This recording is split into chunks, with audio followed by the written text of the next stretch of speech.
Welcome back to our study of Matthew. We've noted several times that the Sermon on the Mount in Matthew chapters 5, 6, and 7 is a sermon about righteousness. Jesus is trying to elevate the level of spirituality among the people because what they were being taught about righteousness and being a righteous person was not at all accurate. Because the scribes and the Pharisees and the Sadducees, their teachings were those in which they were establishing a righteousness of their own and was not at all in line with what God described as righteous. And so Jesus begins with the Beatitudes, and each one of those little bullet points that we call Beatitudes are actually centered around the way a righteous person is going to be in his or her life. They're going to mourn. They're going to be gentle. They're going to hunger and thirst for righteousness. They're going to be willing to endure suffering and persecution for the sake of Christ. As a matter of fact, Jesus even says, if you notice that, blessed are those who have been persecuted for the sake of righteousness, for the sake of trying to be right in the eyes of God, trying to do what God declares that he wants a person to do. Why would the religious leaders push back on someone that is trying to be righteous according to the will of God?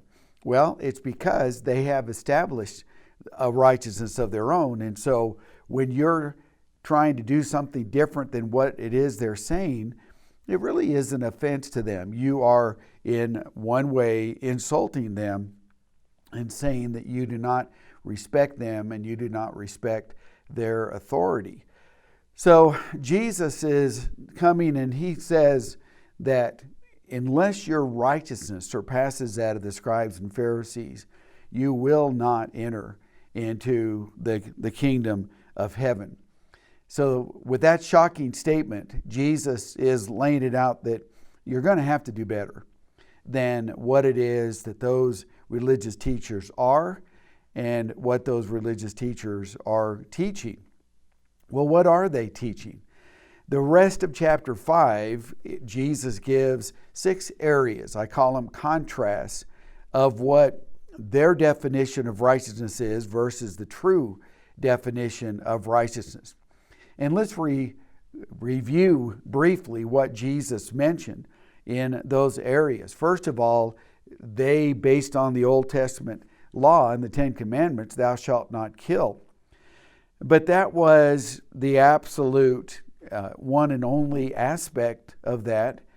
They never addressed the heart issues or the things that might lead up to someone that would want to take somebody else's life. So Jesus says, you don't need to be angry. They said that you shall not commit adultery. Well, Jesus comes and says, don't lust, because lust is that which eventually bears fruit to adultery. And then third, they, based on Deuteronomy chapter 24, would say that whoever divorces his wife, let him give her a certificate of dismissal. But Jesus comes back and says, in effect, you should not be looking for reasons to divorce. It's not as simple as just make sure you give her a piece of paper, but that there needs to have been sexual unfaithfulness before there was even a consideration of divorce. And then word games is the fourth area that Jesus addresses. They would, through terminology, be able to say something that sounded like a promise or a commitment. But in fact, the way they said it would somehow give them an excuse to not do what they said. Jesus said, let your yes be yes, and your no, no. The truly righteous people, they're going to say it like they mean it. If they say yes, it's going to be yes. They're going to do their best to do what they said. If they said no, then they're going to be true to their word. They're not going to turn right around and do the opposite of what they told someone. That's what a righteous person is going to do. And then Jesus talks about an eye for an eye and a tooth for a tooth. A law that was designed to encourage compassion and being careful around others turned into a license for revenge. And now you were being given permission from God to punish someone for doing something to you when what happened might have been completely accidental. But because you used that as a law of revenge, that is the way that you responded. And then the sixth contrast has to do with love. You've heard that it was said, you shall love your neighbor. And then the religious teachers of the Jews added, and hate your enemy. They assumed that if one was true, then the other must be true as well. Jesus says true love is not that way at all. But you love your enemies, you pray for those who persecute you, and you really need to be like your Father in heaven, who demonstrates love to everybody, the evil and the good. He gives his sunshine, he gives his rain to both the evil and the good. And then in chapter 6, Jesus is still talking about righteousness, but here he gives 6 contrasts to the way righteousness is being portrayed or demonstrated by others versus the way that the truly righteous person is going to conduct himself. And we had mentioned that there is a pattern in the language that we have here in chapter 6 that shows us that we're looking at 6 different points. And it's all centered around the word not. Jesus is saying in verse 1, he's setting the stage for what he's talking about in chapter 6 when he says, do not practice your righteousness before men to be seen of them. For truly I say to you, you have your reward already with your Father who is in heaven. All right, so what not to do is what Jesus is addressing in chapter 6, and that is then followed by what you should do. So in the first category, he talked about the giving of alms, or that's not really terminology that we use much today. So the acts of charity or kindness that's being extended to others.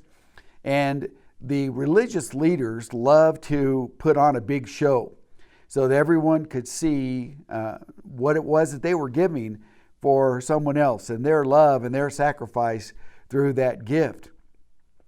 The righteous person is not doing it to be seen of men, but to be seen of God. And so Jesus says, don't let your right hand know what your left hand is doing. That's the kind of effort that is being made in order to keep it secret. And we pointed out, but it's good to come back by way of reminder. In chapter 5, Jesus said, let your light shine before men that they may see your good works. And here he's saying that something needs to be very secretive. The difference, I believe, between those two teachings is in chapter 5, he's just talking about good works, things that are being done in order to further the agenda of God. In chapter 6, the giving of alms is an act of charity for somebody that is probably down and out. They are down on their luck. They are maybe embarrassed. Maybe they're humiliated by their condition and the state that they are in. And so because of sensitivity, you want to keep it as quiet as you possibly can. And you don't want everybody to know that you gave that person a bag of groceries or you gave them some money or whatever, because that could end up being very humiliating and embarrassing to them. And so the difference in chapter 5 and chapter 6 have to do with the kind of works that are being discussed, the kinds of righteous deeds that are being discussed. But there are a number of things that you let people know that you're doing. You're sending cards to people that are sick, or you're going to visit those people that miss services to show that you care about them, or you want to come and do some work in the building, or there's no reason to keep those things secretive or quiet, but people need to see that you're busy and you're active in doing the work of the Lord, that you care about the work of the Lord. Whereas the giving of alms is a very personal thing, and it is being extended to someone who does need to be protected and cared for, and maybe their identity is something that is also kept secret. So hopefully you can see the difference between those two passages. And then the next area of righteousness, after talking about the giving of alms or acts of charity, Jesus wants to talk about prayer. And the righteous person is not going to be like the hypocrites that pray on the street corners and in public places in order to be seen of men. And Jesus criticizes their prayers because they are nothing but vain repetitions, and they are drawn out and very long and meaningless. And so when the righteous person prays, they go into the inner room, they close the door. They're not announcing to anyone that they're praying. It's a very private thing that is between them and God. And Jesus says that the Father who sees in secret knows that you are praying. But then he also teaches about prayer. And that's one of the things that is such a great lesson for us in teaching about prayer. And we noted last time that the prayer actually is broken into three categories. Do you remember what those three categories were? First of all, you pray concerning the things of God, the things that concern God. And God is concerned that His will be done on earth as it is in heaven. And you're concerned that His kingdom come, His will be done. And then the second part of prayer is concerning our physical needs. Give us this day our daily bread. And then the third part of the prayer is praying about our spiritual needs, because we do need God's forgiveness, and Jesus reminds us that don't even expect God to be forgiving if we're not forgiving ourselves. And so he teaches us also that we need to pray that God would deliver us from evil, which he most certainly will do. Otherwise, Jesus would not teach us to pray for that. And then the third area of righteous action has to do with fasting. Jesus talks about, and when you fast, don't put on a gloomy face. Don't let your hair get all messed up and your clothes all dirty so that you're announcing to everyone that you're fasting. Because a faster can be one that looks quite normal. Even those people that have fasted into 2 weeks, 3 weeks, they cannot be seen as fasting because they're continuing to clean themselves up and they look quite normal. But they may have lost a little bit of weight, but that's not still one that they're not trying to be showy at all. So a righteous person is going to fast. A righteous person is going to be interested in communing with God through fasting and all the discipline and the benefits, the spiritual benefits that happen with that. All right, so as you can see, we're now ready to the fourth area of righteousness, and this is a big one because it is one that probably single-handedly has brought down a lot of people. It has created spiritual demise.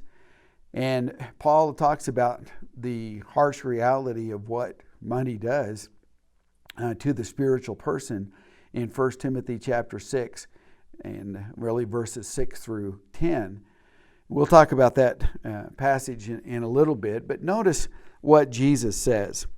Do not, there's our not phrase, so we know that we're continuing the description of things that a righteous person is not going to do. Do not lay up for yourselves treasures upon earth, where moth and rust destroy, and where thieves break in and steal. A righteous person is not going to be focused upon the accumulation of earthly wealth. They have a much bigger view of things that include a spiritual perspective. We have to recognize that in the first century world, they did not have a police force. They did not have safety boxes. Every person was responsible for protecting their own wealth. And that is why they would look for places to bury those things, to hide those things from others.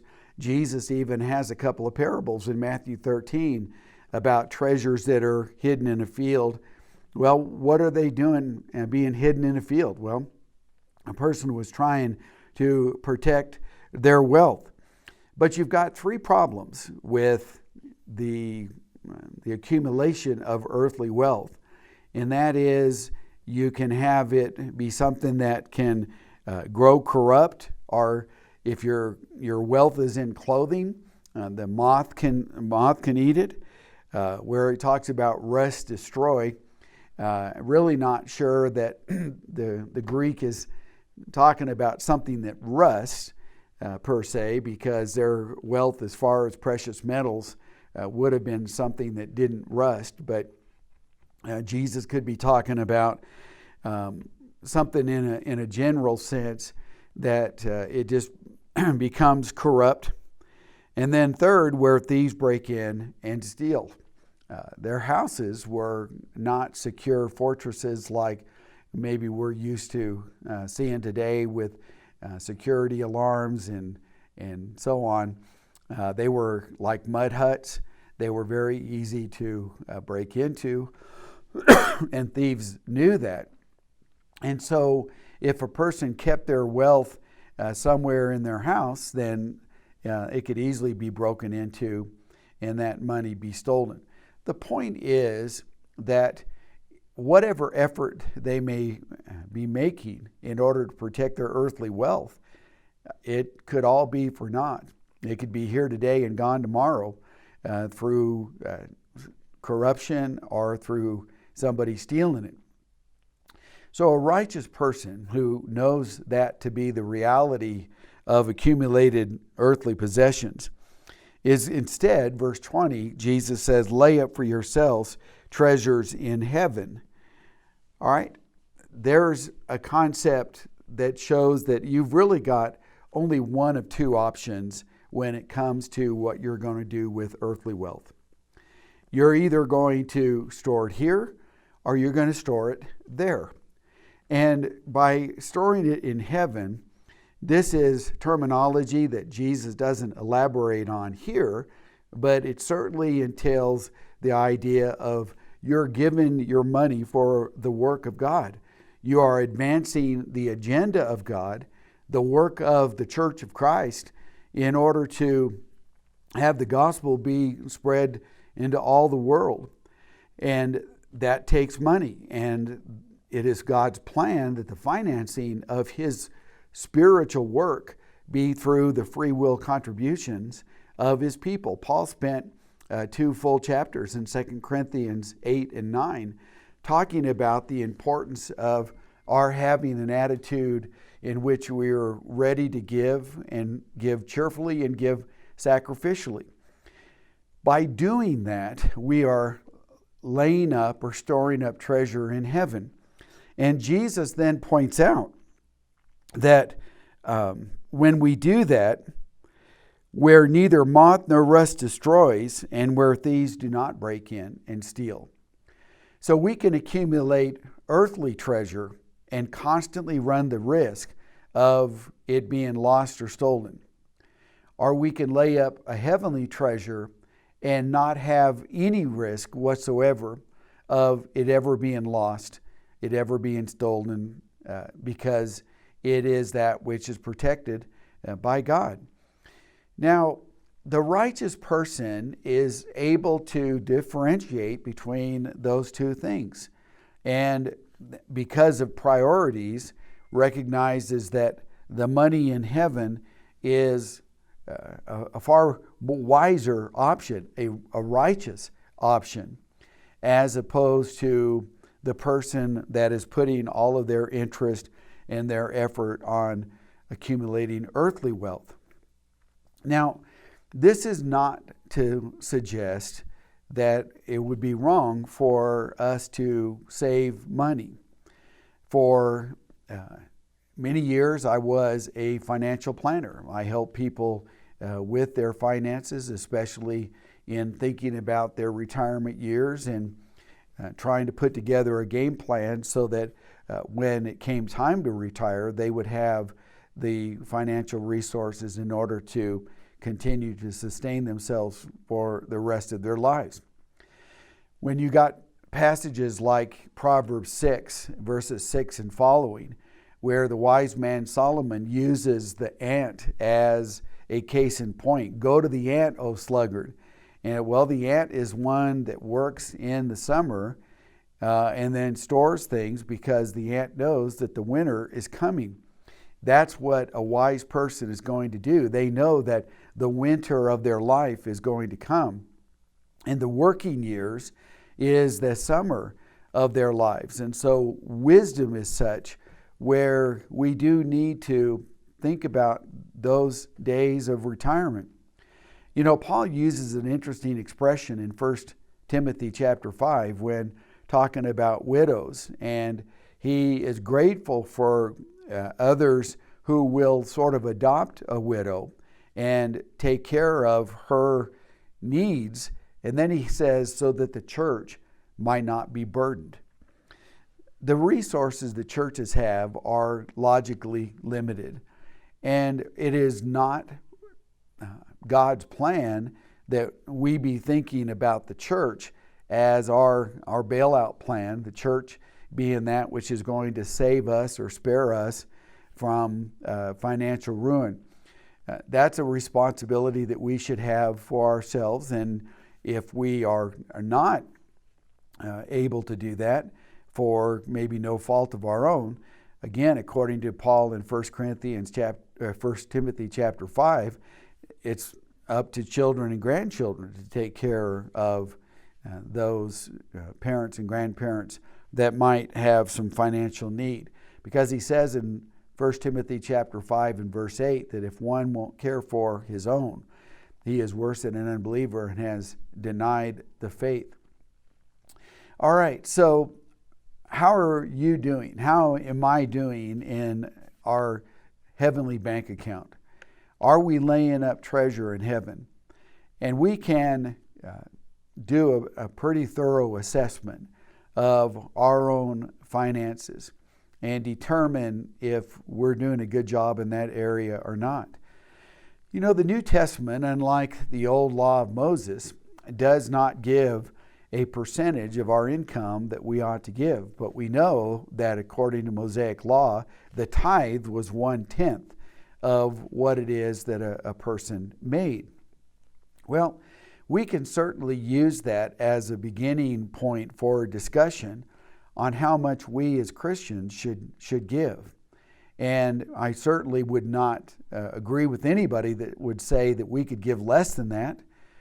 We should at least be giving that much, but also maybe we should be giving more than that. So we can put paper and pencil to the income that we have and determine a starting point at 10% and then move from there so that we give liberally, we give cheerfully, as Paul talks about in 2 Corinthians chapters 8 and 9. That is how we lay up treasure in heaven. We're not interested in accumulating things now, but we are thinking about having that heavenly bank account which God has protected for us. All right, he says, verse 21, for where your treasure is, there will your heart be also. Jesus, in such a very simple phrase, captures the way most people are, and that is that you can basically look at the way they handle money and determine what is their number one priority. If the way they handle money is that which is very self-centered, they spend it on themselves, they do lavish things for themselves, and they're busy accumulating that treasure on the earth, well, Jesus would say that's where their heart is. What does that mean? That's where their love is. That's where their interest is. That's where their soul is. That is really their major area of priority and focus. But if you see another person who is very sacrificial in giving, like the widow's mite that gives, doesn't have much, but even gives that which she has, that says an awful lot about her heart. And it says an awful lot about our hearts if we are, in fact, very sacrificial givers. We are those that are willing to give until it hurts. You know, we use the word sacrifice rather flippantly today, don't you think? In that we talk about sacrificial giving, but the amount that we give doesn't impact the way we live our lives at all. We still have the clothes that we want to have. We drive the same car that we want to drive. We live in a house that we want to live in. The amount of money that we give to the Lord does not impact the quality of living at all. Well, that would not qualify then as sacrificial giving, because is there really a sacrifice that is involved in that? But when there's a discernible difference in the quality of life based upon the amount of money that's given to the church, then that becomes a sacrifice, because now things are being sacrificed, they are being given up, there are consequences to that. But the righteous person is okay with that. The righteous person recognizes that he or she is laying up a heavenly treasure. Now, getting back to that passage in 1 Corinthians 6, if you have your New Testament with you, and I'm assuming that you do since we're studying Matthew. If you don't have your Matthew text with you, why not? You should. But flip over to 1 Timothy chapter 6, and I want to read really beginning with verse 6 and going down through verse 10. He says, "But godliness actually is a means of great gain when accompanied by contentment." All right, notice that godliness has some requirements. It has to have a companion attitude, and that is when it's accompanied by contentment. A failure to be content can destroy godliness. He says, "For we have brought nothing into the world, and so we cannot take anything out of it either." You know, this is the same philosophy of life that we see expressed by Job, expressed by Solomon in the book of Ecclesiastes. And the idea is this: I started with nothing, I'm going to end with nothing because I can't take it with me. And so that means that everything I have between the start of my life and the end of my life was never really mine to begin with, but it was on loan. And so I don't see it as mine.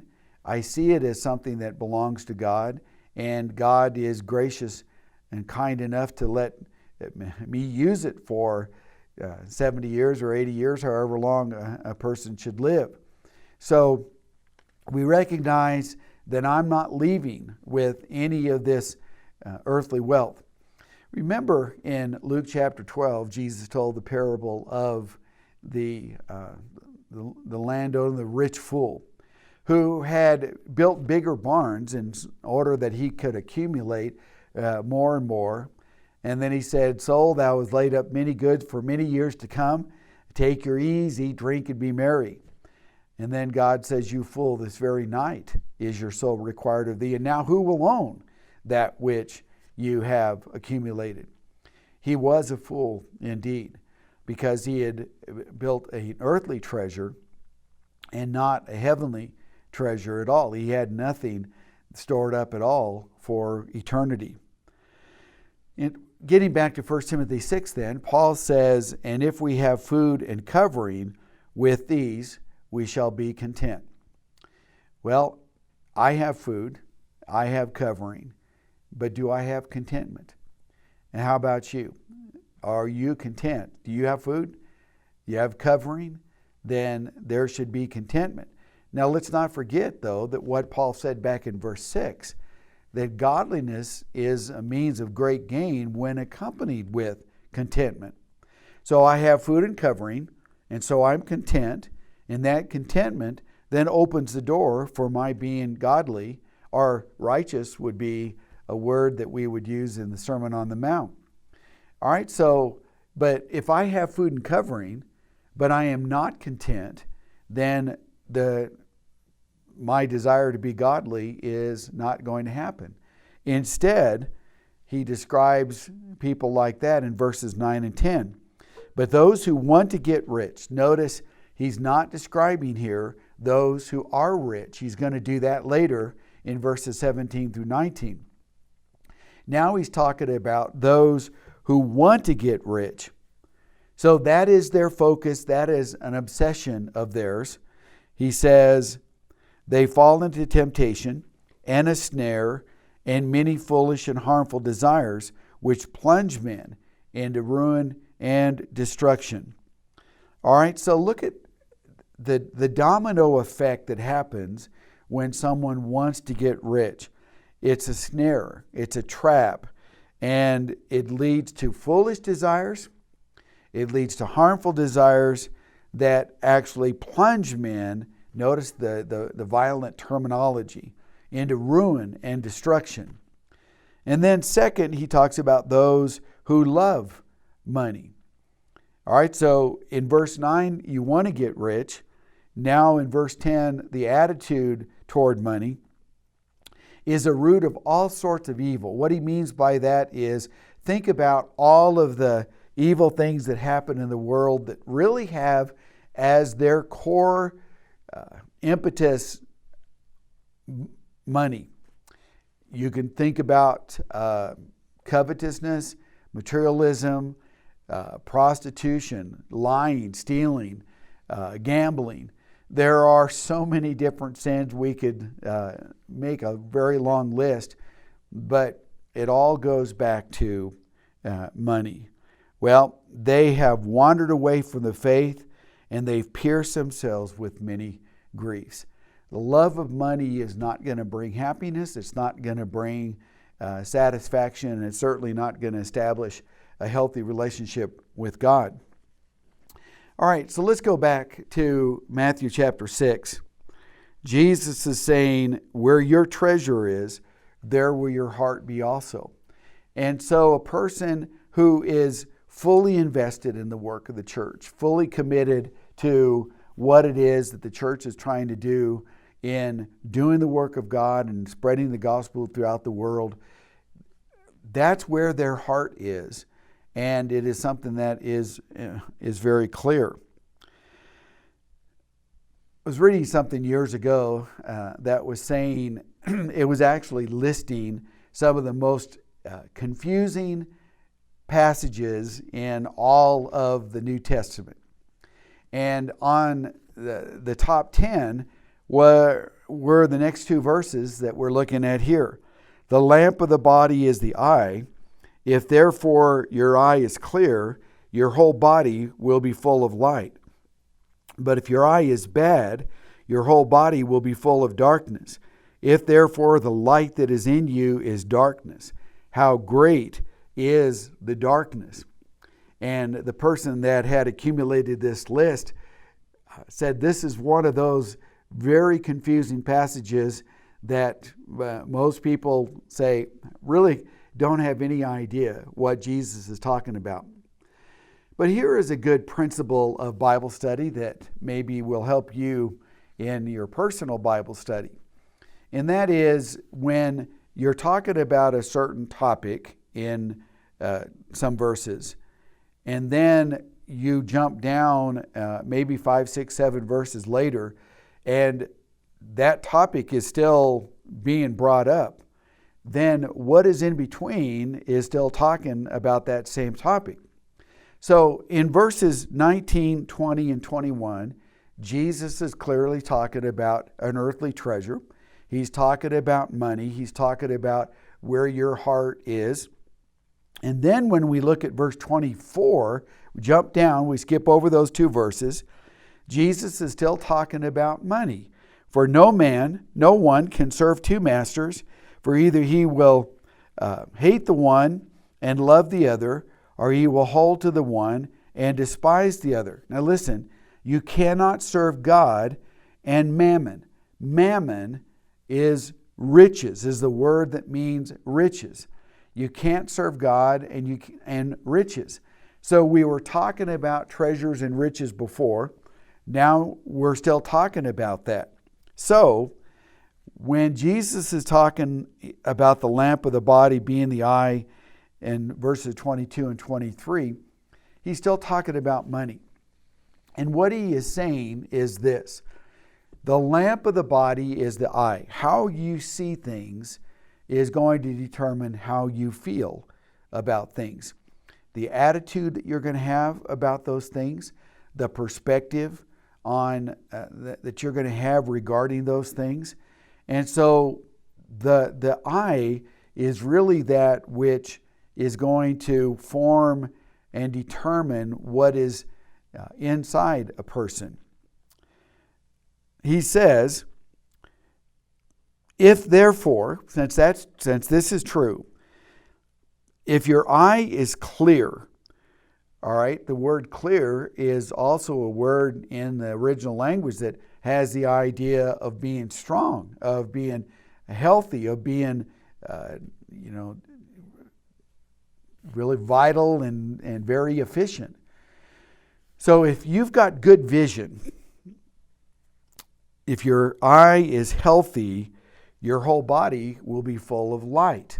All right, remember, the lamp of the body is the eye. So how you see things determines how you feel about things.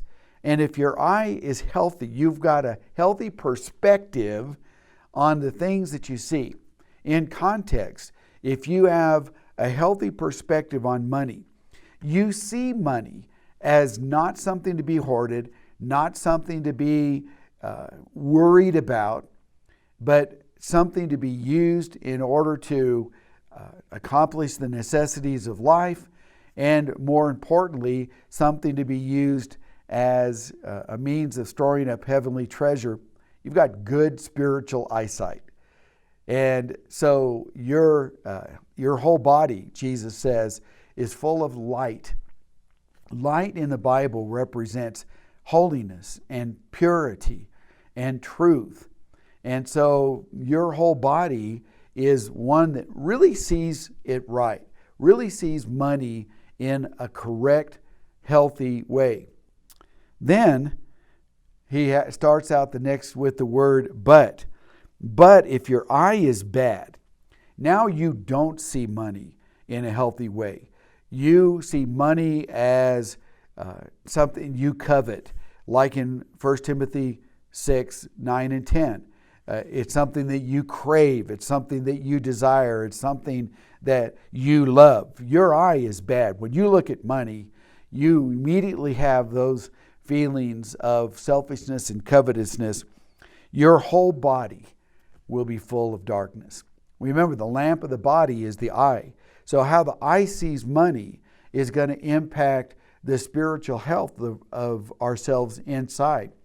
And as light represents purity and holiness and truth, darkness represents evil and sin and ignorance. And your body is full, Jesus says, of darkness. Well, that's a very unhealthy condition to be in. If therefore the light that is in you is darkness, how great is the darkness? Jesus means by this that, well, it's not just an unfortunate thing that a person has an unhealthy view of money. No, it is that which completely impacts the spiritual state and condition of that person. They are living in darkness. They are full of darkness. We have got to have a good, healthy view of money.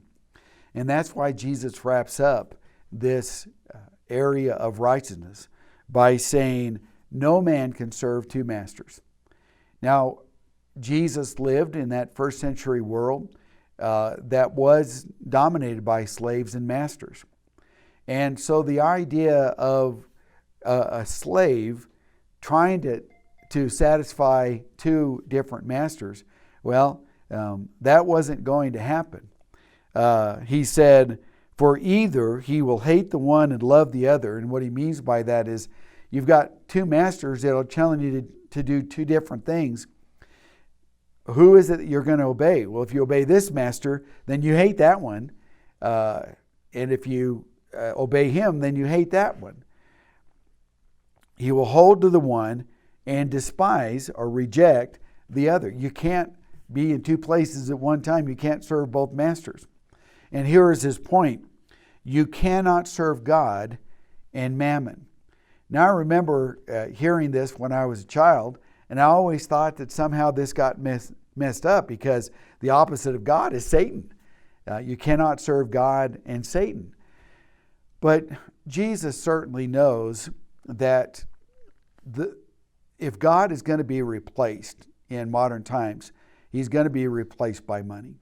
Money is the idol. Money is the treasure that people put on the throne of their life. And so that is why, for example, in the book of Proverbs, Solomon says so much about money and having a proper, healthy perspective on money. In the book of Ecclesiastes, the same thing.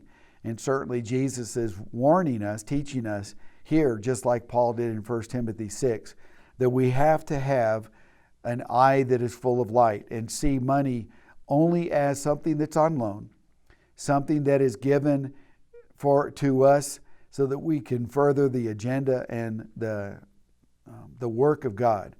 And when we see money in that light, it is not what controls us. It is not what we obey. We obey God. Then that God truly is our master. So how are we doing in this area of righteousness?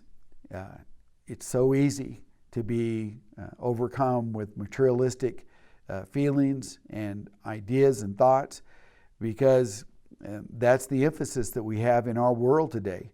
You know, the United States is one that has 6% of the world population, 50% of the world's wealth. And so we are certainly a wealthy nation indeed. And that materialism is something that we see everywhere, and it can certainly infiltrate our minds and our thinking. And as Paul said, it can plunge us into ruin and destruction, and we cannot let that happen. So our eye needs to be full of light. We see money for what it is, and that's the way a righteous person is going to be. All right, time for us to quit for this particular session. Again, very grateful that you've joined me in this study of the greatest sermon ever preached.